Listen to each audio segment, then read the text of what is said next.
Here is Jeanine Pirro. Oh, my God. She has got to be heartbroken. Former prosecutor herself, who's just appalled. This is, and let me say this, and I may repeat myself on this. A lot of people are saying, like, this is a sad day for America, where the president is a former president's convicted felon, where the presumptive and will be a Republican nominee is a convicted felon. No, actually, it's a happy day for America, regardless of what your political persuasion is, because it means that even if you are a fake billionaire or 100 millionaire or whatever it is, and a former president, you can still be tried by a jury of your, the closest that could be to your peers, I guess, by average Americans, and found guilty. Like our system works, and look, there's no one who thinks that this was no one who's not motivated, who thinks that these charges were in any way, forgive the pun, trumped up. It's only lunatics like Jeanine Pirro believes. Free now to call President Trump a convicted felon. I got to say, though, over a year ago when President Trump was asked, will you drop out of this race if convicted or not convicted, if indicted, he said, no, because I actually think it will help me in my poll numbers. They've done well in fundraising. He's done well in polling. Does this help or hurt now in the public opinion, where he's got to get independent voters, where he's got to get people who are not necessarily part of his base, now that he's got this conviction, which may or may not one day be overturned? Shannon, I don't have the answer to that question. I want to believe that Americans believe in justice, and I think that in their gut, they realize that there is something that is very wrong here. We have gone over a cliff in America. This verdict is a verdict of someone who was forced to fight a 1,000-pound gorilla with both hands tied behind his back. This was a defendant for whom crimes were created, against whom a judge was picked that out of the ordinary, not from the drum, but a judge who was handpicked for this defendant, who denied him the ability to fight the way he needed to fight, who brought in crimes that we've never heard of in New York before, where they had dead misdemeanors that they resurrected into felonies based upon non-unanimous verdicts of crimes that are federal, over which no state court or no state judge or prosecutor has jurisdiction. And in the end, with all the smoke and mirrors and 34 counts and a hooker and a guy, according to a federal judge, is a serial perjurer, we have convicted a former president of the United States of America. We've gone over a cliff. The question as to whether or not America will react to this, whether his numbers will go up or down, I don't know. Okay, all right, yeah, we don't know her. I wanted her to talk about how these were fictional crimes, that crimes that no one else would face. She, to be fair, was a Westchester prosecutor, so she may not be aware of what happens in New York City. I mean, she's talking from New York City. Mm-hmm. She used to be a prosecutor. Maybe she wasn't back in 2015, so maybe she's unaware of this. But this is from law.com. New York State has issued nearly 9,800 felony charges. Pop this up there. 9,800 felony charges of falsifying business records since 2015. Data shows 9,794 cases involving state penal law 175.10, or falsifying business records in the first degree, have been arraigned in both local and superior New York State courts since 2015. Scroll up here. Trump, former President Donald Trump, and this was written in back in April. So before anybody knew that whether he'd be convicted, is far from the first person to face felony charges of falsifying business records. Almost 10,000 people since 2015 have been charged with this in New York State. If you go to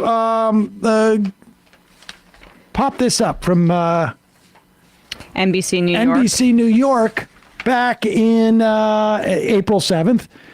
I-Team, falsification of business records, rarely the top charges on New York indictments. In other words, they often are secondary charges to an underlying crime that existed, that the falsifying of the business records is to cover up another crime. And that's very much often when those charges get promulgated. I mean, it's like, I don't know, in some states, like you don't get charged for not wearing your seatbelt, except for as an add-on to other charges. In this instance, the NBC New York had done a story on this when the charges were announced, because this is the way that it happens for a lot of people. And the idea that we don't see this with, let's say, Democrats or whatnot, pop up this story from Fox about a former Maryland Attorney General, I think she was, ex-Baltimore prosecutor, and she was the former top prosecutor in Baltimore. Slack. Her name's Marilyn Mosby. And people are seeking a pardon for her because she was convicted in February of one count of mortgage fraud. Do you have it? You want me to send it to you? I got it. One count of mortgage fraud that she testified she unintentionally made false statements on a loan application to buy Florida vacations homes. She was convicted on 2 counts of perjury because she claimed financial hardship during COVID-19 pandemic so she could withdraw money from the city's retirement fund, ostensibly to maybe buy these apartments. And